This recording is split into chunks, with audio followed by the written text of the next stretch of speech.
award? They're giving like a real award. Like they're gonna have it like a dirty tire swing or something like that. Yeah, they said it's gonna be an old tire with like a Coors original can nailed to it. That's dope. Or the golden neck roll. Yeah, that'd be dope. Yeah. For sure. Let me get this started, man. Then we can chop it up a little bit more. All right, mic check, 1 2 1 2. Welcome back to another episode of the Justin Dunning Podcast. I'm your host, Justin Dunning, and with me today I got the 12th man in studio. Big Yes, 12. sir. How you doing, Cullen? Oh, I'm doing all right, man. I'm happy to be here. I'm glad you finally came on, man. You know, we had a couple big time guests in the past, but you know, you were probably the most popular man in Aggie land. Can you agree with that? I don't know about that, but one of them at least. We'll go with one of them. I'll be okay with that. Yeah, OT texted me literally 20 minutes ago and said he was not coming. I don't know if he told you that last night, but yeah, no, he's a sorry individual.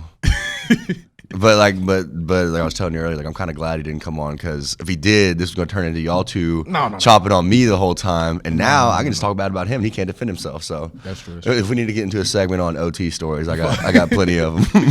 You follow OT on Snapchat, right?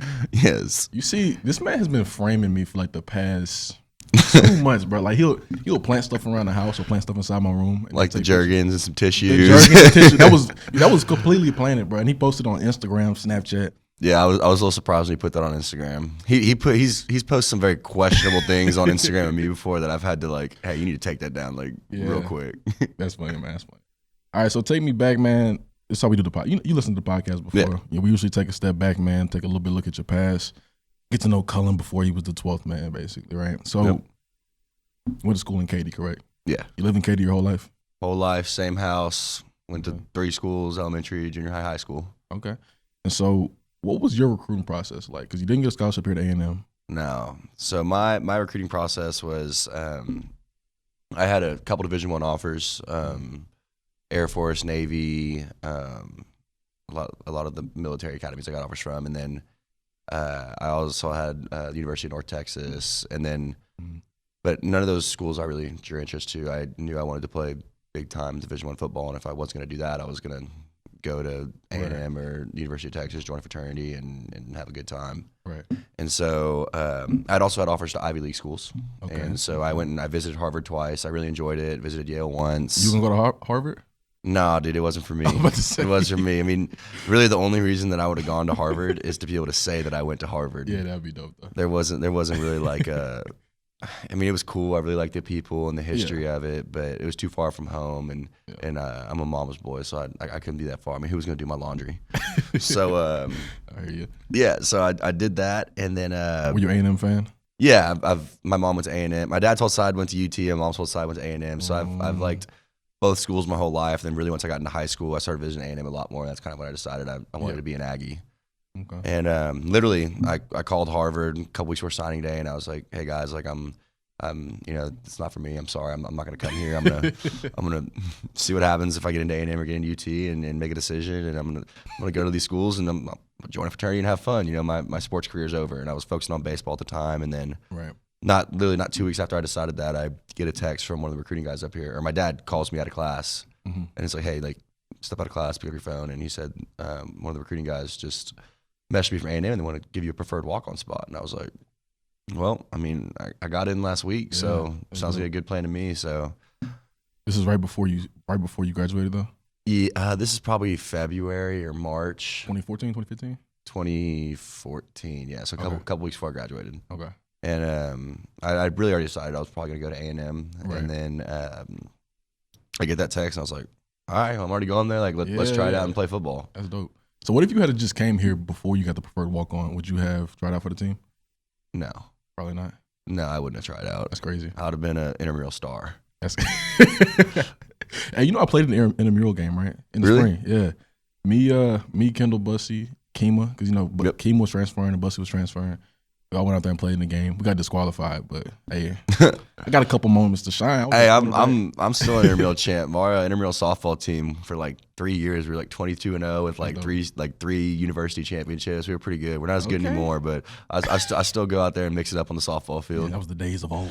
Yeah, our senior leadership graduated, so we don't have those leaders anymore. I got you. Okay, so you come into A&M. You got here the summer? Yeah, I got here. So I actually got here like the week before I graduated high school. Okay. And you had to go back to graduate or whatever? Yep, and Larry Jackson was the man, and I was I was struggling. I throw up every Friday on Sled Friday. I mean, what kind of sucked for me is like all my friends were, going on senior trips or all going to Cancun, and I'm sitting here studying for a test, and I'm like, that's not me. I mean, don't get me wrong, school comes first, but you give me a choice to go get out here in the weight room or go to Cancun with my friends. You're choosing Cancun. I'm choosing Cancun every time. Yeah. And so, I mean, it was waking up at 5 a.m. every day. It was rough. I'd have to call my mom. I would literally call my mom in tears. Like, I can't do this. Like, I hate this. And she's like, just get through that first game. Get to the first game, run out the tunnel, run out of the Kyle Field. And after that, if you decide you want to hang it up, that's fine. Right. And, I really like, it's that awkward time, like when you get here and like, yeah, okay, you got friends, but like no one like you can really like confide in. Yeah, I know how it is. And then, I made it to that first game, and honestly, me and OT were almost inseparable our freshman year. And he's been one of my best friends ever since. But he kind of became like that first guy I really could confide in college. And I really just with some roommate situations I had, I almost ended up living alone, which for a whole year as a freshman. And yeah, I had OT and Josh, and a couple other guys right down the street, but it was rough. I was pretty rough this freshman year. But y'all at Riv? Yeah, Revelry Ranch, man. What a place. Yeah, so ran out the tunnel and I was like, wow, that's great. And then, as time progressed, I really started to develop a friend group, and I was like, all right, like I can deal with scout team. But after my sophomore year, I knew my redshirt freshman year, I knew like, all right, if I'm not gonna be number 12 and I'm gonna have to spend another year on scout team, like this might be it for me. So I really, in my redshirt freshman year, that spring, that summer, I really bought in and just put all my chips on the table and just really went after it. And I mean, I was rewarded, obviously. Got a scholarship. Got to wear the number 12. It was, it was everything I'd worked for. It was 2 years of just hell that had come to fruition. Right. Yeah. I mean, it was kind of dope. I remember when I first came in, obviously. So I came in the year after you, 2015. You were, I guess, you redshirted the first year, didn't you? Yeah. And so you're redshirt freshman. And I just remember, I forgot who it was telling me. It was like, hey, Gilly's athletic. I'm looking at the body build. I'm like, I knew this was coming up. I'm like, this dude's athletic. What you mean? Like Dad Bod of the Year award. Oh, I got all kinds of dad bods. Yeah, like this dude's athletic. And I remember we were doing like some drills during the summer, and I got to watch you move around, and you were like running routes and catching passes, and I was like, who does this dude think he is, man? And then like, so you watched the Tyson Fury fight, right? Yeah. So hold on, I was talking to OT about this the other day. Tyson Fury's body build. It's so weird. Hey, don't start comparing me to Tyson Fury. Hey, no, chill out with that. It's not the same body build, but I'm just saying, like, if you look at him, like this dude he's out there boxing boys up, right? And he just, he took it to Deontay Wilder. He did, man. He did. It was a good fight, but very good fight.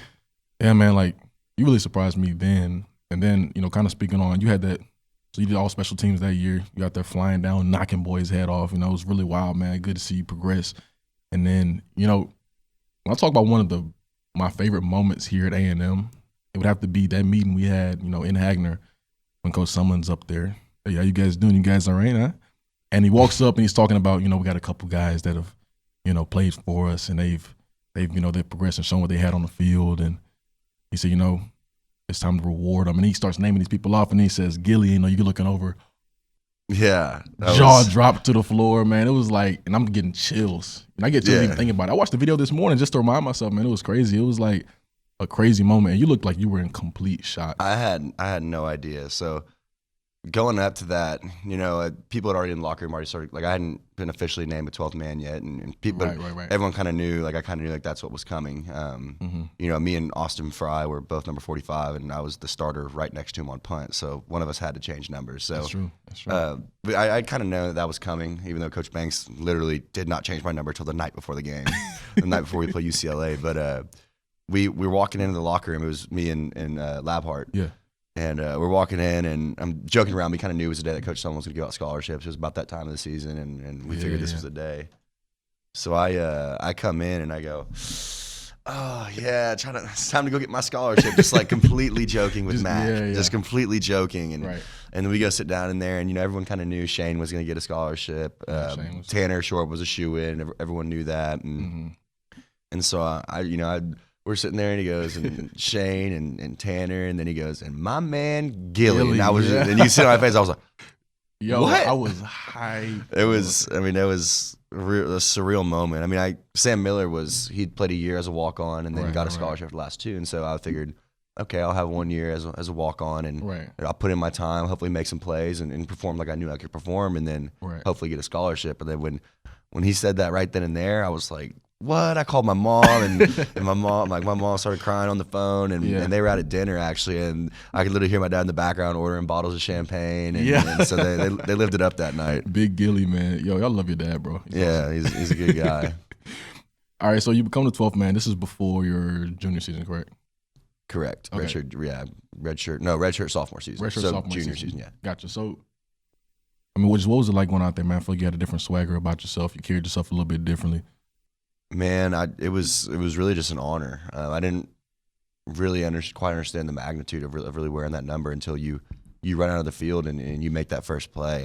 One of my good buddies from high school, I mean, he's been a diehard Aggie from day one. I'm talking through and through, red ass as it gets. Right. And he goes, you don't understand, like this is a big deal, dude. When the 12th man like makes a tackle on Kyle Field, like the place goes crazy, and I'm like, all right. So I'm going out there, and like I got a big personality, and like anytime I make a play, I'm going nuts. And so I made that. I came off the edge, UCLA, and kind of beat a dude with speed and arm tackle. I think it was Ishmael Adams. I think was a returner at the time. I forget, but I made that tackle, and I got up and just started going nuts, and the stadium just erupted. And that was kind of the moment I realized, like, wow, like that's the type of impact I can have on this stadium and this field, and then that's kind of where my on-field personality of dancing around, getting the crowd going, kind of came from, and really just to get to wear that number and represent the student body. There's nothing like it. I can't thank this university enough for giving me the opportunity, and this coaching staff for allowing me to wear that. It's been the honor of my life, and it's something I'll never forget. Absolutely, man. Yeah, I heard you doing an interview one time, and it may have been with Texas Aggies actually, and someone said, we really appreciate you for representing us, and your answer was, I appreciate you for letting me represent you, and I thought that was a really good answer to that question, man. I mean, when you look at Texas A&M football, it's home of the 12th man, and people tell me all the time, you're the face of A&M football. I'm like, well, damn, that's an ugly face that's representing us, but it's an ugly face. Yeah, but the one of the questions similar to that is like, what's it like having people like come up and like thank you on campus and acting that way? And I'm like, man, it's an honor, but like it should be me that's thanking them, like really, because I'm not playing for myself. I'm playing for all 40,000 students in the stands, and that's it's something you can't really put into words. It's really just there's nothing like it. So you go through full season as the 12th man. You're out there balling out, knocking heads out. Last year, how long did you and your family sit down and think about the decision to declare early for the draft? Honestly, I'd had a couple of conversations with my dad about it. I knew I was graduating, and I was like, honestly, I've put together 2 good seasons, but no, it didn't take long. I'm like, man, I love college too much, and it was more of joking conversations, nothing like really serious. Like, were we really going to think about this? Right. But I kind of joked around about it a little bit, and then I dropped that announcement just because I wanted to make it like, funny, with like recruiting and everything these days, people have these long announcements, and don't get me wrong, I pray and people talk, and that's a great thing you should do, but sometimes I get sick of the way that some of these like people treat the recruiting process or declaring for the draft. I'm like, man, like it's like, yes, it's a big deal, but you're hyping yourself up way too much, and don't get me, like I'm a guy who likes attention, so I'm there, but I just some of this stuff gets a little too crazy to me. So I was just kind of taking a shot at everyone else who does this stuff, and I'm like, look, I ain't thinking about it, I ain't praying about it, I ain't talking to my family about it, I ain't talking to my coach about it. Like, I'm here. Yeah, like I got 1 year left. I love college. Like, let's have some fun. Let's go. That's dope, man. That's dope. You seen Otaro's list top funniest guys on the team? Yeah. You got snubbed, right? He's a racist. It's plain and simple. He's a racist. There's apparently the team voted on it, which is just not true. He sits in his little laboratory on his phone and sits there and who I think's the funniest. So yeah. Right. But all personal bias. Personal bias. If he could, he'd put himself at number 1. Yeah. Like, that would just be too off though. But honestly, I'd put OT up there at number 1. You can't be around him and not be laughing. Exactly, man. Where would you put yourself on the list? One of his guys on the team. Man, I don't know if I'd necessarily put myself as one of the funniest guys on the team, but in terms of being able to someone you can make fun of, right? I'd rank myself up there pretty high, just because I take it well. I don't take it personally. I know y'all are just messing with me. So like, I wouldn't say like I can crack jokes here and there and be funny, but I'm more playing out the funny of people making fun of me and playing off of it and just rolling with the punches, and that's kind of my humor. I can turn anything you say about me and kind of make it a little more funny. But absolutely, man. You got to be able to laugh at yourself. Yeah, you got to. Speaking of laughing at yourself, let's move on to the mailbag, right? These are questions that were sent in by fans. A couple questions I sent in myself, and I just want to ask you. Speaking of laughing at yourself, question is, what is the most embarrassing thing that's ever happened to you? To be in football or out of football? Most embarrassing thing that's ever happened to me. Or maybe not even an embarrassing thing, but a time that you've been embarrassed. Time that I've been embarrassed. That's kind of a hard one. I don't know. I got a lot of embarrassing moments, but like now you put me on the spot. I gotta let me give you one first, and then maybe you can feed off of this. So yeah. I had a moment, and I just thought about this the other day. So I was in third grade, maybe fourth grade, third or fourth, right? So I'm a pretty good kid in school. You know, I'm a smart guy, gifted and talented program. You know, I go to school and I do my homework and I do everything correctly.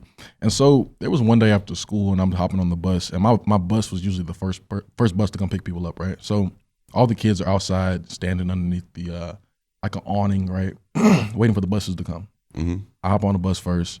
I get on. All these other kids are out there. I'm feeling all cool because I'm on the bus first, right?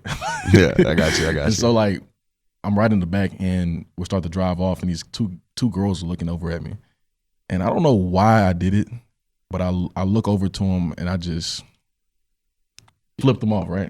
This is not actually middle fingers, right?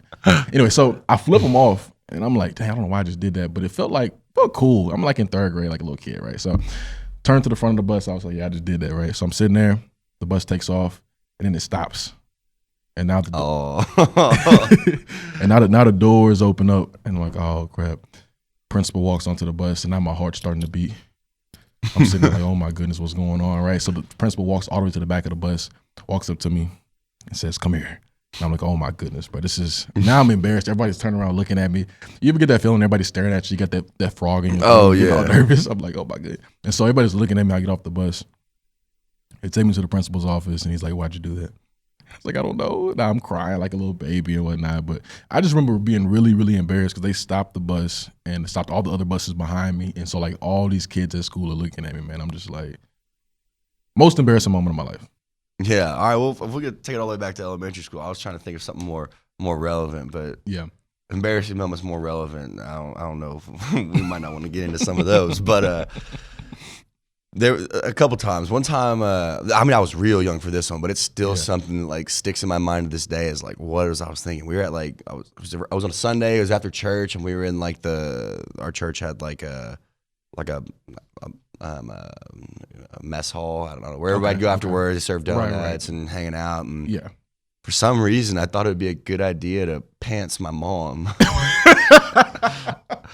And I don't know. Like I still think like I'm getting hard and I'm thinking about it. So like I'm like a little 5-year-old kid, and I run up, and it was I see someone who I thought was my mom. Okay. And I ran up behind her and like thank the Lord. You know, we were in church. Thank you Jesus. Thank God. I think she had a belt on her skirt, or it was tied tight. And I run up and just like yank it as hard as I can, and then all of a sudden she turns around, and I was just like, and it wasn't your mom. Not my mom. Oh my God. Not my mom. And like I don't even know if my mom knows that ever happened, but I was just like, and like I don't even know if like that lady thought that I was like trying to pants her, but right, like in my mind that's what I was doing. Like, she might have just thought I was a little kid like pulling on her skirt or something. But yeah. I always think back to that, I'm like, what was I thinking? Like that's so bad. And like I was a good kid. Yeah. Bro, that is terrible. Yeah. And then another time that really gets my blood boiling was I was a very influenced easily as a kid. Mm-hmm. I'm still peer pressure. I fall into it every time. Okay. So I mean I was a good kid. I was a nice kid, but these two kids in my class, they were bad. Okay. They were bad, and they convinced me that my teacher, like in our class, was like singling them out and like being mean to them. Right. Like I still can't like this. I played youth football with my teacher's son, and like I saw her for a while. And like I had mom write like an apology letter to her. But like I still to this day, I'm like, I cannot believe I did that. So like they convinced me that she was bullying them. Okay, right. And so little innocent Cullen, you believed them. Oh, I believed them and I bought into it. And basically I put in a request to go see the principal to tell on her. Okay, all right. And so I go to the like it's in the middle of class and like I get like my like note. It's like, okay, like you want to go see the principal? Go in. And I go in there, I'm like, she's bullying them and like she's not being nice to them. And like, I mean, I just straight put my teacher on blast. This is like the 4th grade. Oh. And then like I tell her and it was so bad. Like this one's even more embarrassing for me now. Like I went and like tried to tell on my teacher about kids who were being bad in class because they convinced me that like I could do that. And then like, I mean, I know her obviously son. She found out and she told her. Oh yeah, she knew about it. My mom made me write an apology letter, and like that was like midway through the year, so I started like go through a whole. And like, I mean, obviously I was a little kid, like so like she wasn't thinking anything of it. She was like, oh, like she wasn't bothered by it, but some of me like thinking back on that, I'm like, did I really go and tell on my teacher in the 4th grade? So that's hilarious. What did she talk to you about it? Yeah, I had to go to the counselor, and like she had to talk to me about like spreading rumors and told me this whole story, and like that hurt. I'm like, man, I'm out here like, talking bad about my teacher, spreading stories, and then that's all. You're trying to stand up for your friends, though, man. Yeah, I know, but like I should not have been standing up for them. Yeah, like thank you, Elizabeth. I actually went to high school with her. Yeah, she told me that. Yeah, that's funny. She was one of my athletic trainers. That's dope. Yeah, that's cool. But yeah, that is hilarious, bro. Yeah, I'm not Miss Malik. If you're out there, I'm sorry. Hey, shout out. What's your name? Miss Malikoff? No, Miss Malik. Miss Malik. Yeah, probably still in Katy teaching little knuckleheads. Probably. That's funny. My mom's still teaching there, so. My mom's a teacher at the school too, so like she has to know that like her son told on one of her peers. Like, oh, it was just a bad situation. Yo, that is hilarious. All right, next question. What is something? Oh, let me see. Not that one. Let me do this one. Okay, so which person on a team would you least like to be stuck on an island with? You and this person stuck on an island. What person would you not want to be with? What person would I not want to be with? Right. What person would you not want to be with? Dalen Mack. Why Dalen, man? Because I'm a starve, dog. Dalen's gonna eat up all the He gonna say, hey, you done with that? We're gonna have like a little fish that we just brought out the ocean. He done with that? I'm gonna be over here like cooking it up. It's gonna be this big. I have like one bite. Hey, you done with that? I'm talking this man. I sat next to him on the plane. Yeah. This year. Okay. And every time, so like me and him, like I'd always eat a double meat, double cheese. He'd always get a double meat, double cheese, and Whataburger. Yeah, they pass out the food. They pass out the Whataburger when we get on the plane. And so like I get one and he get one, and I'd be saying, hey Dale, like grab me another one. I start telling people, and so this man, he'd like work on like getting another one for me. Be like, nah, man, like I don't have one, because the first time like we each had one, like, and then like we split the second one that we got. Like I'm being a good team. I'm like, Dalen's a big guy, like he needs to eat. Yeah. And so he's like, nah, man, like I didn't get an extra one this time. I didn't get an extra one. I'm like, and he and I'm like, okay. So like I'm working, and finally someone gives me like a second burger. Mm-hmm. And he goes, oh man, I didn't think that was gonna happen. And pulled 2 cheeseburgers out of his jacket coat.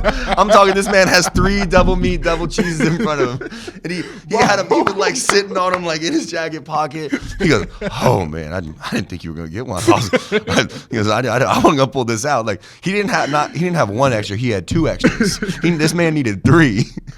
Dalen, bro, I told a story about Dalen eating 3 double meat Whataburgers when we were recruits on a visit, and he told me I was lying on this man, bro. No, I watched him eat 3. Mayonnaise thrown all over it, and I'm talking. And once he's done with that, he's like, "Hey, y'all got some ice cream? Y'all got them candy bars? Yeah. What you give me? Dalen. I mean, just a sorry human being. Like I'm like, man, we'll just split that second burger if I can find one. I did it the week before. I felt good about it, and I'm struggling trying to find a second one. And this man pulls 2 extras out his coat pocket. Sir, you got to be kidding me. Yo, that is hilarious. That's hilarious.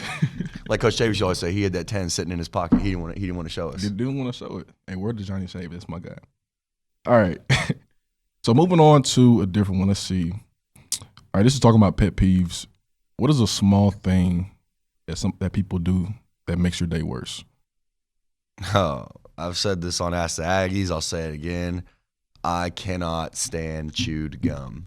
What? It like don't get me wrong, like I'll chew gum like if I need to. I'm not a big gum chewer, but like people like it's fine. Like chew your gum, chew it, spit it out, put it in the trash can. But like people who are like, oh, it just I could throw up talking about it. But like if you're like eating like dinner or something, like they're chewing gum and like they just like stick it on the side of their plate and like keep eating off that plate, or like they got like a soft drink and like they just put it on like the can or whatever. You don't like that? Oh my god, it grosses me out. What? Oh, I can't. Where did that come from? You got scarred by gum at a young age or something? I don't know. I just think it's like gross, like all like the saliva and all like the like stuff in your teeth, and you're sitting there just like smacking on gum and like let me just like put it on the. Oh, you know what? Here's where I got scarred. Okay.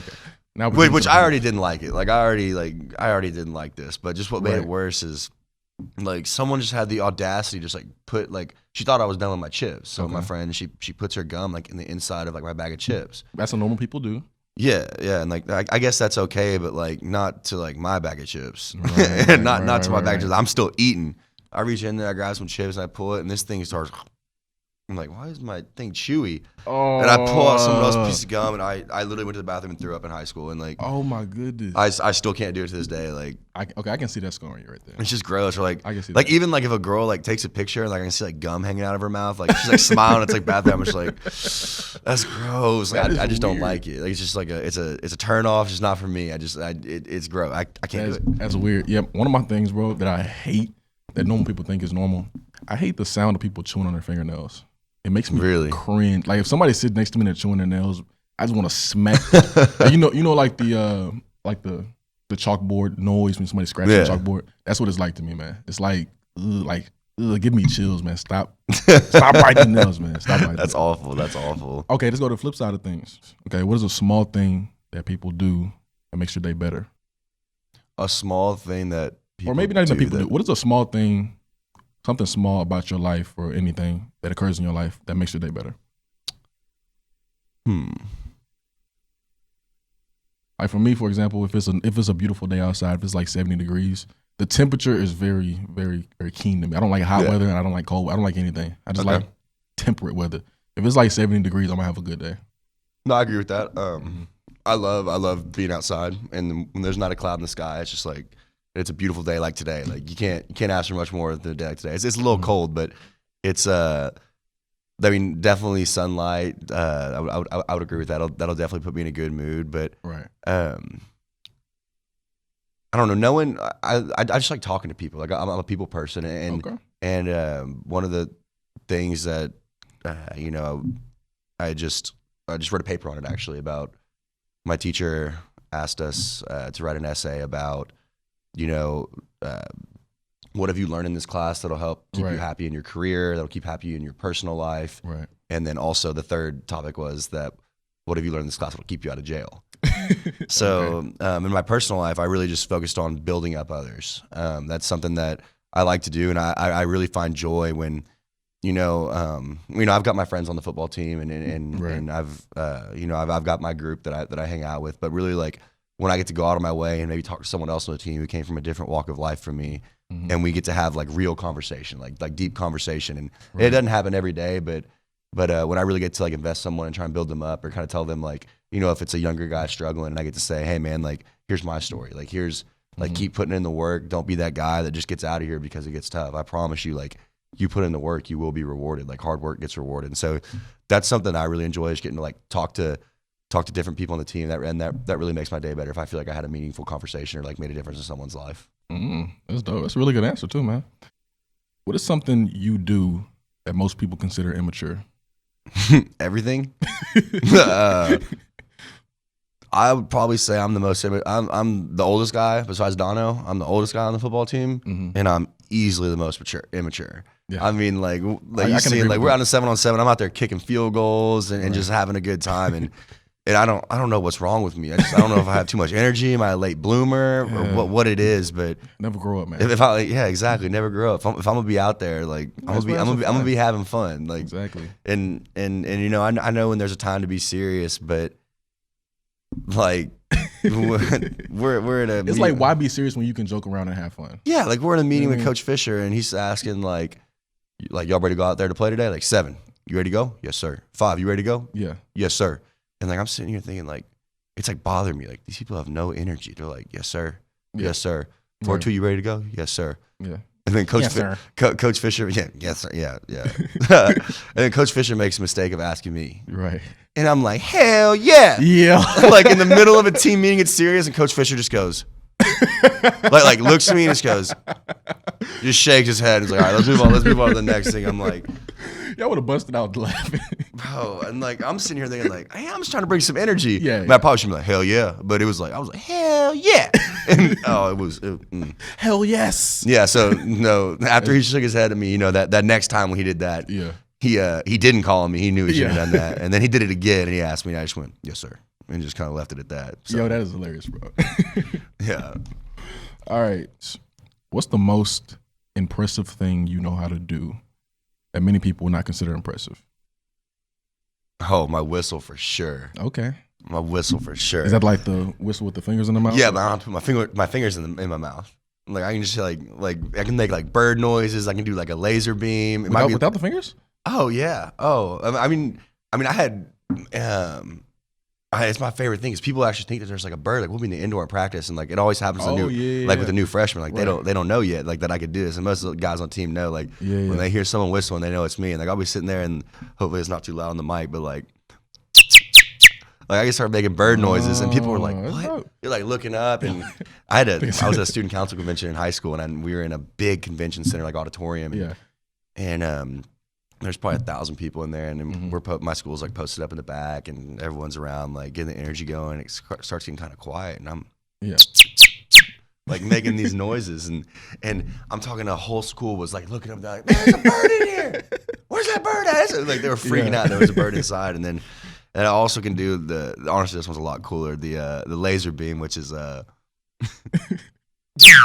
like that's dope. I actually I stopped a game in high school, a basketball game, because like I can like I can kind of make it sound like a whistle. You were sitting in the stands. So I'm sitting in the stands, and like the other team inbounds the ball, and I make that noise, and the dude picks it up and starts walking with it, like just like all right, like right. And so I actually got a turnover for our team, and we got the ball back because he picked it up. And the referee's like, "What are you doing? Like that's traveling." Yeah. And so and because he thought that I had actually whistled, so we actually I helped the basketball team from the stands. So I bet you were the most annoying person in the student section for the other team. Oh man.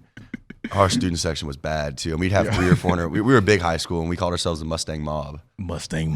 And Katie's a competitive place, so and there's 7 or 8 5A high schools. Every game's a rivalry, and I guess we're 6A now. But were you the leader? Oh yeah, we did the roller coaster, and like I mean we were a bad student section. We get in there, and we'd have like trash talking cards, and I was never involved in that. Granted, once I got the card, I definitely might have said some things, but like, I don't know. I felt like they took those cards a little too far. They'd come out and they'd have these like 2x2 little piece of paper, and they'd pass them out. Right. And it'd have everyone's number on it. And it would be like, this guy takes shirtless mirror selfies. Right. I know you got a few of those. like I'm talking, they'd be talking to like coaches, like this is his ex-wife. Like this is like these players, like girlfriends. Hardcore research. Oh, research. And we'd be out there just chanting like mirror selfie, like girlfriends' names. I mean, it was that used to be hilarious. I played basketball. It used to be hilarious when we went to like a rival's place, and they were really just calling out all this stuff. Like, guys, Donna, you suck. Donna, your mom works at. I'm like, bro, chill. What's wrong with y'all? Like, why y'all care that much? So you did the research. I mean, I never cared enough to do the research, but once I got it, I might have tried to make some kids cry. Yo, that was hilarious. That's high school though. Yeah. I can imagine you. Oh, so tell me, this is a good question. I'm glad this is a good segue too. If you weren't playing, I can imagine you being like a yell leader or something. That would be dope. What do you think you would be doing if you weren't playing here? Well, y'all talk about me having a dad bod now. I mean, I got some love handles, and I got at least 4. Right, the 6. I got my little pooch down here, and four pooch. 4 pooch. And I'm a little bad built, but I'll tell you what. If I didn't play football, I would not be working out. That would not be me. And man, like I like going to Northgate. Don't get me wrong. Chimmy's need to give you a sponsorship, man. Yeah, I'm pretty much paying Chimmy's electricity bill. They're actually hanging one of my jerseys up in there. Yo, that's facts. Really? Yeah, that's dope. Actually, here's a funny fact. I mean, you in there every night. All right. Maybe not every night, but funny fact. Give me the fact. So I don't have my credit card statement, but Mac Labhart's credit card statement that in the last year, 20% of all of his transactions have gone to Chimmy's. Oh my goodness! And so obviously, like he's my best friend, so I'm there with him. Yeah, I'm there just as much as he is. So you know that mine probably looks like that, if not worse. Yo. So that would probably not. I mean, I go a pretty good amount now, but yeah. I think I might already be like living there. Like I might have just had a little bed in the office, and yeah, this is a plug to Chimmy's, but man. I love Northgate. I love spending time. I'm a social person, and let's just say my body would not look the way it does now, and I would be a lot less healthy person. And y'all walk into Chimmy's and be like, man, this dude is here. Like, is that dude homeless? like, bro. Yeah. I mean, I already have people like, oh, you're in here all the time, and but at least it's easier to recognize me because I got the long hair, I play football, and so people come in, they see me, they remember me. Mm-hmm. But I'd be like, if I wasn't playing football, I'd be remembered. Could be like, bro, does this guy have problems? like he's here every day. He has a long beard, scraggly hair, right. Bro, this guy needs to chill out. That's that. But that is hilarious. After the LSU game, so I was hyped after we won. I was like, yo, I tweeted it. I was like, drinks on me. Everybody come to Northgate. I don't know if you've seen it. Drinks weren't going to be on you. No, bro. Man, I'm saying drinks out there are expensive. Yeah. I'm glad you said that, though, about Mac's credit card statement. If you had to guesstimate how many dollars you spent on Northgate since you've been here at Texas A&M, how much would you guess?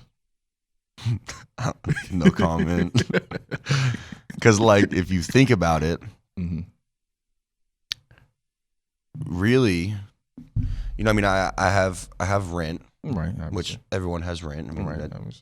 I got gas and groceries, which I'm thankful enough that my parents are able to help me out on that, right? And so that's not something I have to worry about. So really, my scholarship checks cover my rent. And then we eat all of our meals at Bright, right. So I don't really have to worry about food. Right. A lot of free money. And I mean, if I'm gonna do something fun, right, there's not much to do in College Station. What I consider fun, I'm gonna be at Northgate. Absolutely. So let's just say that 90% of the transactions that I make of my own money come from Northgate. And I'd say about 50 to 70% of those come from Chimmy's, and then a few other places scattered in. And I don't think I could put a dollar amount on it. I know what Mac's dollar amount is, but I don't think you feel comfortable with me saying that because let's just say my friend group, there's about 15 of us. Right. And because after Mac sent us that, his credit card statement about 20% being at Chimmy's, and he sent us how much money that was over the past year. And let's just say that over 15 to 20 of us, we kind of figured that our credit, we guessed that we had spent between $75,000 to $100,000 in that bar between 20 of us. So yeah, drinks aren't cheap. The scary thing is that I actually believe that. Well, I mean, if you on the first Monday of bye week, you show up there at noon or 1 p.m. You eat lunch. I mean, their food's great. They got one of the best burgers in town. That's true. I had to tell OT that, and he didn't believe me. I said, all right, come up here when we get a burger. That's facts. And then, you maybe have a Mar. Yeah, you have Mar. You might have a couple buckets of beer. You look up, it's 3 p.m. Someone brings out some shots, and then, it's 5, and then it's 5 o'clock. It's 5 o'clock somewhere. So, you just got to, the music starts to get a little louder, and then more than once, and out of season, I've looked up and been there from 12 to 12. So, I'm having a good time with my friends, and one saying that that really has become prominent as I've gotten older is if you build it, they will come. So like last Monday on bye week, we got there there was 4 of us, and I'm like God, no one wants to show up, and no one's at the bar, it's not gonna be fun, and I know some of the bartenders, so I get to kind of pick the music and kind of get the vibe going, and we're sitting in the back corner. I'm like, guys, if we build it, they will come. But like the Field of Dreams, he builds a Field of Dreams, and all like the legendary baseball players show up to build. Yeah. So we go sit in the back table, and the foundation. Oh, I've built it. Now they'll come. You send a couple Snapchats out, you post it on Instagram. Yeah. Before you knew it, we got there at like 3. It was 5 o'clock, and there was 20 people in our corner, and then it was 7 o'clock, and we had the entire patio filled. Yeah. So I mean, it's a great saying for all you young college students out there. If you build it, they will come. Oh man, there's nothing better. There's nothing better than showing up on a beautiful day and going and sitting out on the back porch and just having a couple beers with your friends and cracking open a cold one with the boys, man. Yeah, for real, that's dope, man. Hey, I was talking to OT the other day. So OT's doing all his different lists, right? Mm-hmm. An idea I gave him. I said you should do an all Northgate list. Guys on the team, top 10 all Northgate list. Now, I think you would be everybody's unanimous number 1. Oh, unanimous. If I didn't get number 1, that would I'm not gonna argue about being funny, but if I don't get number 1, I take pride in that. That's an insult. That'd be an insult. So, what better person to ask than Cullen Gillaspia himself? Who would be your top 3? Top 3. All Northgate list. I'm gonna go me number 1, but let's take me out of it. Let's take me out. I got a couple weeks left here. Right. I think the next number 1. Not many of y'all know him. Okay. He's been on the team a couple years. You know him, defensive lineman. Mm-hmm. Mitchell Howard. I mean, yo, that's a good one. That is a very good one. Yeah, as I've gotten older in my career and started playing more, I've kind of taken what I consider to be a more responsible approach to my Northgate outings. A little bit less responsible when I was younger, and really me being responsible was really just not responsible at all. But you've grown. But I've grown to what I could be. I don't go during the week anymore, in season, and after the games I'm gonna be there. But this man, Mitchell Howard. I mean, and you can't blame him. I mean, he's a scout team player. He does a great job for us. He gives us a great look week in and week out. But he didn't have to play on Saturdays. I mean, he's gonna be out there and he's gonna be cheering us, and he's a great teammate. I love the guy. Right. That's my guy. But this man. We'll have a son I could do this as a freshman, but he's 22 years old. We'll have he'll have like a 6 a.m. workout, right? And I'll be getting Snapchats of him video blogging at 3 a.m. walking home, saying, "Man, I love you guys. Shout out to my homies. Hey, CG 12, I appreciate you, dog." Yeah. I mean, this fool invites me to go out every single night, and maybe a younger me would have been about that, but now I'm like, bro. Chill. Evaluating your schedule. Stuff. I'm like, I got school. I'm in grad school now. Like, I gotta study. I gotta read law cases. I got all kinds of stuff to do. And he is, that man is relentless. Dirty Mitch number 1. Who's number 2? Number 2. Well, I would have said Mac Labhart, but he's no longer with us. Really, and I feel bad about that because he wouldn't have even been a big Northgate guy if he never met me. So talk about bad influences. You've changed this man's life for the worst. But is it for the worst? For the best. There you go. Let's see. Number 2. Travion Williams isn't a scared guy. Okay. He's a little more low key about it, but he can get after it a little bit, and there's been a couple nights where I've said I'm not going to go out, and then all of a sudden Trey looks at me and says, "You're not going out?" Right. He goes, "I'm going out. You're going out." I'm like, All right, you convinced me. All right. Jay Sternberger's not a scared guy. Jay Sternberger. Granted, I don't think they ever take it as far as I actually. No, I'm putting Jace on blast. He has been a constant bad influence on me since he has got to this program. You know what I'm saying? I mean, we had a great time on his official visit. I really opened his eyes to what this school has to offer. And since then, this man, I'm talking every time. He just right. If I don't go out, he's like, "What are you doing? Why not? Why aren't you going out?" And I'm like, "All right, you convinced me." You developed the habit of going out, so now it's like, why not? So I mean, those are just guys that are more recognizable that you would definitely know. There's definitely some younger guys who on the team who you might know them, but the general public wouldn't know them. So I'll leave them out of it. But those are some guys who aren't scared, but. Mm-hmm. The general public doesn't know Mitchell Howard, but he is number 1.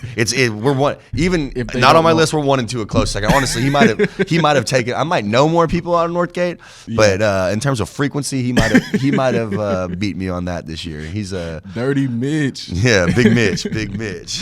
Yo, that is hilarious, man. All right, I think that is all the questions I have on there. Let's move on to the next segment. We're having a conversation about who would win a fight. We're talking about different animals fighting, right? And okay. The whole conversation comes up about a grizzly bear versus, a gorilla. And so we're having this conversation last week, and so I look on Twitter, this was like 2 or 3 days ago, and I see Jay Arnold tweet out the same question, right? So I tag OT in it, and we had like a 30-tweet thread of people arguing who would win in a fight, out of a gorilla and a grizzly bear. Yeah. If you had to put your money on the line, who would you put money on? All right. So I'm going to let you know where this argument started from. Okay. Because it started, the argument on the team started probably 3 or 4 weeks ago. Right. And no one knows this, but it was me, Connor Blummer. Oh, Connor Blummer. He's definitely on first team all Northgate as well. Right.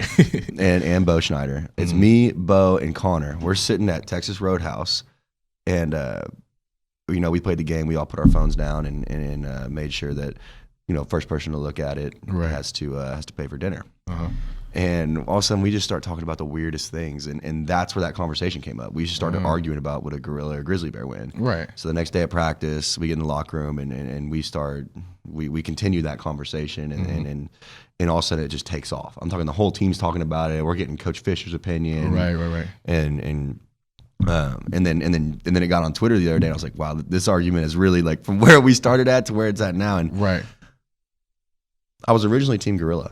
Okay. I was Team gorilla at first too, until I started to think about it. I started thinking about it, and I started talking to Coach Fisher, and Coach Fisher goes, "It would not even be a competition." So if you want Coach Fisher's opinion as well, the grizzly bear would win. He literally showed me a dude's face taken off from one paw swipe of a grizzly bear. Oh my goodness!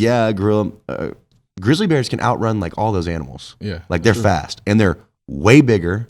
I mean, the only thing a gorilla's gonna be able to do is like maybe punch it a couple times, but if that gorilla gets one paw or if that grizzly bear gets one paw on a gorilla, it's done. That's true. Like gorillas take off whole like human legs with one swipe. Right. Like that's unreal. So if I was originally Team Gorilla, just I thought they'd be smarter, they'd be able to maybe outbox them. But when you really look at the size and really the dynamics of it, a grizzly bear is winning that. Grizzly bear win. Okay, so I actually wanted to get Jay Arnold on the phone because I DM'd him the other day. I said, please, kind sir, send me your phone number so we can please have this conversation later on. Yeah. So what I'm about to do is I'm going to see if I can call Jay up. Hello? Y'all can hear me? Oh, Jay. What's up? How are you, man? Mr. Arnold, what's up, brother? I'm doing great. Jay Arnold. Fantastic. This is Justin Dunning. Okay, you're on the Justin Dunning podcast, and I'm sitting here next to the 12th man, Cullen Gillaspia. Okay. Oh, Gilly. So we're having this conversation, regarding the question that you posted on Twitter the other day. And so I just want you to, first off, let me ask you this. It is currently 1:57 in the afternoon. Yep. You're not drinking or anything, are you? No, I'm completely sober. 100% sober. Yeah. Not yet. Not yet. All right, I'm going to request that you provide. I'm going to request you provide absolute honesty, when you answer this question. All right. All right. Absolute honesty. So I want you to explain to the people here on the podcast, in your opinion, who would win in a fight out of a grizzly bear and a gorilla? All right. So this is the burning question of the internet recently. Mm-hmm. I want to say that there are some qualifiers to this. There's some scenarios that have to be considered. Mm-hmm. If this is an animal cage match, okay, I think you have to go with the grizzly. Okay. I think in an enclosed space, I am taking the grizzly. But I'm Team Gorilla in the open, mainly because of the intelligence factor combined with the strength of the gorilla. I mean, if that gorilla gets its hands on rocks in nature, he's got a good chance to smash that grizzly in the face. He's got a chance, but come on now. Yeah, but one swipe, from a gorilla, or one swipe from a grizzly on a gorilla, like that's a gorilla's arm gone. All it takes is one paw. One paw. I mean, those are like 6-inch razor blades. That the gorilla doesn't retreat and hit him from a distance. You hit him from a distance? What, are you going to throw a rock at him? This gorilla is not going to be throwing rocks, Jay. They throw their own poop. They throw their own poop. So they're not throwing boulders. You're going to break a tree branch off and throw it at him. That would be a terrible situation. And a grizzly bear can outrun a gorilla. Mm. Okay, easily, but a grizzly bear is great straight line, but he doesn't have the side-to-side ability the gorilla does. So a gorilla's going to juke him. And I think you're still underestimating. I still think you're underestimating the agility of a grizzly. Yeah, but the grizzly's also not going to be able to climb a tree like the gorilla. this is what I'm looking at. Yeah, right but think grizzly bears, they can chase down deer and elk. This is what I'm looking at. So Yeah, but deer and elk can't swing from a tree. listen. What is the average size for a silverback gorilla? I think it's like we did all this. Look I think this it's up. like 500 or 600 pounds, maybe. Maybe. Oh, hold on, let me look it up. Matter of fact, average size silverback gorilla. All right, so roughly 5'7". There's different weights on here. I'm gonna go with about 400 pounds for its weight. All right, 5'7", 5'9", 400 pounds. This is the gorilla. You have an 11-foot tall grizzly bear. Okay. 600 pounds. 600 pounds is like a small He's only one. 11 feet tall when he stands on his back legs, and he doesn't have balance if he's on his back legs. Okay, that's true. But just imagine the sheer size of this animal. 11. You know how tall it is? How tall are you, Jay? Yeah, 6'4". 6'4". 11 feet tall, Jay. That's standing up in the deep end of a pool that you jumped off a diving board of when you were a kid. Hey, look, we had Jimbo Fisher's opinion on this. Jimbo Fisher, one of the smartest men in Aggie land. He's the smartest man in Aggie. The smartest man in Aggie land. Jimbo said that a grizzly bear would easily destroy a gorilla. Easily. What do you think? Look, here's the thing. If we're putting this in the wild, Yeah. like a grizzly bear, grizzlies are shy animals. If it comes across a gorilla, Yeah. and it tries to kill it, and that gorilla just lands one shot, that grizzly bear's taking off. So you telling me he's gonna punch the gorilla in the face, knock him out? He's not going to knock him out, but like that grizzly ain't going to want any. Grizzlies do not have the heart that the gorilla does. Oh my goodness. Okay, look. So you basically, I think what you're saying is, if they were in a fight, that the gorilla would come out on top because it's going to basically scare the grizzly bear away. Realistically, if it was a fight to the death, I'm taking the grizzly just about every time. Okay, there we go. That's what I was about to All right, ask. we'll see you later. Hey, Jay, appreciate having you on, man. Appreciate you taking the time to take the call. Yeah, it's always fun to discuss battles in the animal kingdom. Things that will literally never happen. Things that would never. People wasting their time looking up facts. Hey, I had a paper the other day that was due at midnight, and I was on the internet arguing about the grizzly bear. It was funny. Yep. You're welcome. All right, Jay, you have a beautiful rest of your day, man. Yeah, y'all too. All right, See you, Jay. Peace. Oh, man. The old grizzly bear. It's really not even competitive. At first I'm thinking like a gorilla. You know, he's big and strong. You ever seen the videos of them fighting? Yeah. And they're like clobbering each other. Yeah. I'm like, okay, but what is that going to do to it? You ever seen The Revenant? Yes. Leonardo DiCaprio? Yes. That bear destroyed him. Like, nobody's standing up. And like he barely didn't even do much to him. like that bear could have easily ended him. That's funny, man. All right, man. So moving on to a different section. Section is drop the pin, send the location, word to Travis Scott. Okay, so this is how it works. I read you a list of topics. If you want to talk about either one of the topics, you say drop the pin. If you don't, you say keep it moving. All right. Drop the pin or send the location. So, first topic. The teams that were announced to be in the 14 playoff, you gonna drop the pin on that or you gonna keep it moving? We can make it quick. I just think Georgia should have been in. Oh, okay. Drop the pin. So you think that Oklahoma did not deserve to get in? Not even Oklahoma. I don't know if Notre Dame deserved to get in. Oh, that's interesting. I mean, you can't. That Oklahoma offense is it's unreal. But they all their defense is not very good. They're almost last in the country. Yeah, but their offense is so high powered. Like I don't think you can really take an offense like that out of the playoff. But Georgia played Alabama way too well for them to not be in there. And if you look at it, Georgia on the Vegas spreads is favored in every game to every team besides Alabama. That's true. So if you look at it that way, I mean, Georgia should have been in. But I mean, Notre Dame has had the quietest 12-0 season. That's true. In Clemson, I think people are just used to them going 12-0. That's just is what it is. So I mean, the hype isn't necessarily about them all year because people just expect that. But Notre Dame had been 12-0 in a very long time, and the fact that they're 12-0 and no one really talked about it was just kind of astounding to me. And granted, they played a lot of historically great football teams to do that 12-0, but a lot of those teams that they played didn't have the seasons that they normally do. That's true. The best 2 teams on their schedule they had Michigan early on, who Michigan turned out good. They beat them by a touchdown. And then Northwestern was just in the Big Ten championship game. Yeah, but they're 7-4 team in the Big 12 championship team. Oh, but they're in the championship game nonetheless. They played some really close games. Okay, but like Florida State, for example, like if that's Florida State from 2 years ago, that's a huge game. That's defining it. Florida State kind of had a down year. Did they even make? They didn't make a bowl game. I don't think. They ended their streak, and yes, it's talking about firing. That's a historically great team. And they played a couple other teams like that were just having down years. So you're in the committee. Who's your 4 teams? I'm going by the eye test. I'm going Alabama, Clemson, Georgia at 3, and Oklahoma at 4. Okay. Because I don't think you want just a rematch again, week 1 of 1 and 4, Alabama, Georgia. I think that I really do think that those are probably the 2 best teams in college football. So I think you move Georgia up to 3 to have them play Clemson and duke it out, and then I still put Alabama at 1 and Oklahoma at 4. That's very interesting. You're the first person I heard say that, actually. All right, next topic, which kind of relates to that because it was a team that was in the discussion. Urban Meyer, recently retired from Ohio State. Drop the pin on that to keep it moving. Keep moving. Keep it moving. You want to talk about Urban Meyer? That's a hairy situation. I don't know enough about it. I got you. We'll keep it moving. So you can kind of weigh on this a little bit too.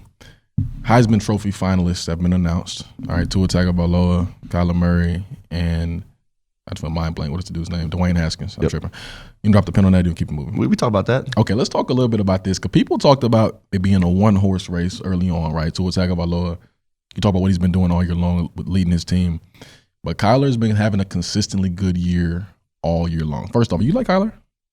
Yeah, me and him actually got to coach a Powder Puff team while he was here. So I got to know him a little bit better than some of the guys on the team. And I thought he was a good guy. I'm a fan of him. We don't really keep in contact anymore, but I'm a big fan of his. I mean, he's like one of those guys like Johnny Manziel, LeBron James of basketball, Zion Williamson. Like you turn on the TV. Like I'm not the biggest fan of basketball, but if I see Zion or LeBron, I'm watching that game. I turn on the TV. You recognize greatness. Yeah, you recognize greatness, and I turn on the TV and I see Kyler, and I want to watch every second that he's playing. My biggest question is how crazy would it be? Okay, so he has $5 million in the bank right now. He got drafted first round for baseball. How crazy would it be?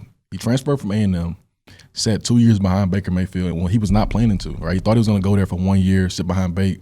Baker was going to the NFL, but Baker came back so he could go to the championship game. Ended up not winning, whatever, but he came back for that reason. So he ended up sitting for 2 years, right? Yep. And so he gets drafted last year. How crazy of a story would it be if he came in for 1 year, won the Heisman, and then just leaves college football forever and goes and plays baseball? I mean, that's crazy. I think I saw a thing the other day that Kyler was in the Big 12 championship game. He was the highest paid player on the field, coaches included. Like he was the highest person on that field, and that's just like every other year in college. Like you give me $5 million in the bank right now. Yeah, I'm owning Chimmy's. Yeah, and Kyler buy Chimmy's. Yeah, Kyler's had a great season, and I think Tua has had a great season as well. They're both great quarterbacks, and I think honestly, you give Tua the Heisman if he comes out and brings Alabama back in that SEC championship game to beat Georgia. But I think the fact that he had a rough game and it's time to vote and Jalen had to come in and win it and Kyler is week in and week out playing with one of the worst defenses in the country and it's just putting up the numbers that he has and is in a constant fight. That's kind of his Heisman moment. I don't think Tua has been great all season, but he hasn't had that moment, that Heisman moment that really puts him over the top. And, Tua might still win because a lot of people I was listening to part of my take last week, and I actually kind of already heard this, that, a lot of people put in their votes before championship weekend. That's true. And so if you put in that vote for championship weekend, I think, me personally, I think I'm going with Tua. Right. But that's true. If Tua comes out and wins that game, he is our Heisman Trophy winner. But who'd you vote for? I'm voting for Kyler. Really? I'm K1. I'm Tua. Like that. And then after this championship weekend, I don't think you can really debate it anymore. I think K1 deserves it. Absolutely, man. So last topic on the list, PFT's Fullback of the Year award. You can drop the pin on that. You want to keep it moving? We can drop the the last one on the list. We'll drop the pin. We can talk about it just for a little bit, man. It's been so hilarious. I remember seeing you in that interview when you were You gave them the whole invitation to come down for the game. He ended up not coming, right? Yeah, no, I don't know if he was ever going to, but I think Big Cat and a lot of the other guys, Prez and Casey Smith, who was actually an Aggie, they do like a college football show, and they were choosing. They were originally planning on coming to A&M LSU, and then last minute they decided to go to Michigan, Ohio State. Big mistake. Big mistake. Big mistake. You really missed one of the greatest games in history, but. No, I have some friendly banter with those guys on social media. I guess I'm on Big Cat's naughty list right now, but he doesn't like my name for some reason.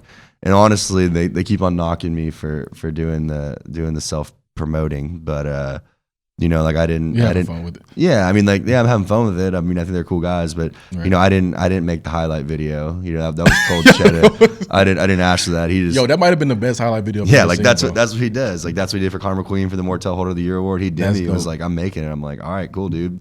And then that was dope. I invited him to the game, and I wouldn't even promote myself. I mean, like my first half of the season does not deserve fullback of the year award. Like it really doesn't. But Ben Mason, Torrey Carter, like those dudes are great fullbacks. There's a lot of better fullbacks than me around the country. I truly believe that. But I just kind of, got mentioned, and I was kind of a front runner, and I've kind of kept up with them. But I think the part that looked the worst, which I kind of want to write this right now, when they first asked me, like I kind of just heard about the fullback of the year award. I was just the part of my team heard it, and I had media day that week.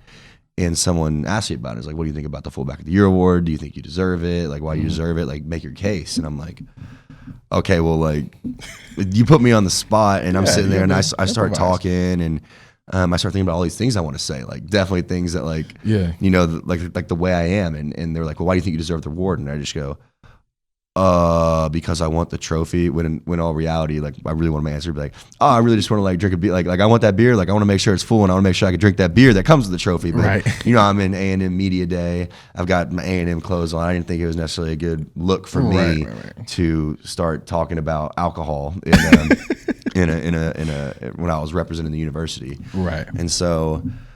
I right then and there, like I had all these ideas. I'm like, this is me. Like I love Barstool. Like I would love to get a job there. I feel like I would like fit the mold of that company great. And I just had all these things. I'm like, yes, like I'm about to nail this. And then I was like, I can't say that. I can't say that. And then I just got tripped up. And then for the rest of it, I was like, I get hit in the head, so I'm dumb. And it really just.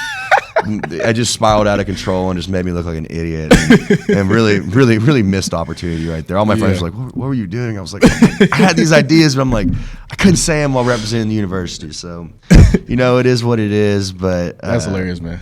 They actually said they're having an awards, like when they're doing the awards show, they're gonna do it like halftime of a bowl game, and they talk about all these appetizer stuff they have. Like, well, hell, I'll bring the deer sausage, and I'll wear a tux, and like I'm not joking. Like if they actually had an award show, I would 100. Like I don't. 100%. It doesn't matter if I get it or not, but like just like be a part of it, and like we kind of had this thing going on all season. Like I think that's an awesome deal. If the invitation was there, I'm 100% buying a flight, and I'm flying out there, and I'm gonna go hang out with them, and or I would like to hang out there, whatever. I just think that'd be a cool experience. I think those guys are real great, and that would be dope.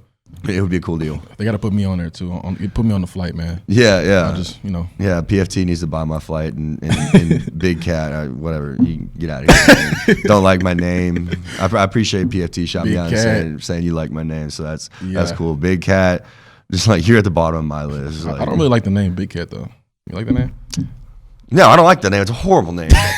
I mean PFT, and you got those guys are great. They have a great podcast, and it's been fun getting to mess around with them all season. Already, man. Yeah, this has been a dope episode, man. It's gonna be a lot of fun. I appreciate you coming on, man. No, I appreciate it. What you got the rest of the day? I got workouts at 3:45. Go get a little running in. Hopefully, Coach Schmitty doesn't kill me, and then I think I'm gonna try and go to a concert tonight at Harry's. It's two of my favorite Texas country singers, Parker McCollum and Co Wetzel. So see if I can get in there and get some country music going, because tomorrow's an off day, and then I got a final on Friday, so I'm gonna be studying all day tomorrow. So might go blow some steam off tonight. That's dope, man. That'd be a lot of fun. Like I said, man, appreciate having you on. Do you not want to do roast OT session? Oh my goodness! I almost forgot about OT. Yes, we definitely got to put OT on blast. I hate this dude. This is first off, I've had some bad roommates in the past. Me and my man Larry Pryor lived together freshman year. Shout out Larry Pryor too. Larry Pryor just had his babies. No, for sure. I was meaning to text him. I keep on forgetting to do it. But no, Larry Pryor's a great guy. I know he's gonna be a great dad, and I couldn't be more happy for him. Yeah, had our little bump ins. Me and Kirk Merritt, we were pretty cool for the most part. Otaro Alaga has to be the worst roommate. I didn't even live with the man. And he's the worst roommate. He acts like he's one of my roommates. And here's a plug, Frank Nacho. Right. These fools used to come into my apartment freshman year. They'd break in. I'm talking, I'd be sleeping. Prior to the door open. Oh, no, seriously. Maybe I just didn't lock it or whatever it was. Right. But they'd come in and, hey, bro, you got any juice? What? What you mean juice? Yeah. Grape juice? I'm like, no, I don't buy grape juice. They come in and just start stealing stuff out of my fridge and just walk away. Yo. And this dude was eating so bad. You talk about being an elite athlete and taking care of your body. John Tangway would not be proud of what this man eats. At least 2 pizzas a week, 30-piece wing combo. What's it called? 2-piece Tuesday at Popeyes. He getting like 12 pieces of chicken, 3 biscuits. I'm gonna circle back to the 2-piece Tuesday, but I'm talking. You walk into this. Him and Josh Walker lived together freshman year. You walk into their apartment. Yeah. I'm talking. It looked like a sewer system. I'm talking grimy. Like you go into his room, you look in the corner of his room. OT was trying to put on weight his freshman year. He would literally get a large families pizza box, not just the pizza, the breadsticks, the wings, a family style, feeds 3 or 4 people. He'd get it every night, and he would literally have them stacked up 20 feet high, and then all of a sudden he'd be like, "Yeah, you're right. I should probably clean it." Pick up these pizza boxes like this and go away every single night. But on the 2-piece Tuesday, we had a tradition. Me, him, and Deshaun Washington. You remember Deshaun? I remember Deshaun. Yeah. Every Tuesday, us three, we go to 2-piece Tuesday together. I'd pick him up and we drive, and I first meet OT, and he's always acting like he's broke. Always acting like he's broke. He has money. Always acting like he's broke. Doesn't have any money. So my freshman year, I'm always like, I'm helping out my guy. I'd be buying stuff for him and buying food, and he'd be like, hey, you got me? I'm like, yeah, no problem. My parents they give me enough money. I have a good allowance. I've been blessed. So yeah, I'll help you out. So. Like I said, OT becomes one of my best friends freshman year, and we're back home. I live in Katy, he lives in Cypress, so he's spent the night at my house a couple times. We go and we hang out with each other's friends, and the first time I went and picked his car wasn't running or something, so I went out, drove out Cypress. Supposedly, his car, his car. Allegedly, yeah. I pick him up and we go back to Katy, and we do our thing, hang out with my friends, hang out at the pool, whatever. He spends the night. Next morning, his mom comes to pick him up. Okay, right. She rolls up in a brand new blacked out Range Rover, and I go, goodness. You serious right now? Yeah. You serious right now? You're telling me I've been paying for food for this whole semester. So literally from that day forward. You thought he was broke? Yeah, I think this man's broke. And from that day forward, I literally kept a tab. Every time I'd buy him something in my notes, he'd get up to about $50, $60, and then I'd send him a Venmo request. He'd send it over. I'm like, this sorry man. And then he also buys the most unnecessary things. Mooching off of people, bro. Mooching. Tell me this, man. So look, this man, he's been talking about the longest, saying his headlights on his car out, right? So every night we want to get something to eat, and I'm taking him in my car. I'm using my gas. He's like, bro, my headlights are out. We can't go nowhere. And we were going to the library just the other day, and I was like, yo, what time we leaving? You know what I'm saying? I'm about to go. He was like, I'll meet you out there. And I was like, bro, it's 9 o'clock at night. Your headlight's not working. He was like, I was like, bro, don't tell me. You've been lying to me this whole semester. I've been taking this man, I'm talking to the grocery store. I've been taking him, you know what I'm saying? You need whatever you need. I'm taking him to the gas station. I'm taking him, get food. And this man was lying the whole time. Just a sorry dude. And then you talk about having the money. Sorry dude. Have you seen the brother's kneecaps? Has he heard of Jergens? I mean, come on, brother. There's all these different brands of lotion. Chill.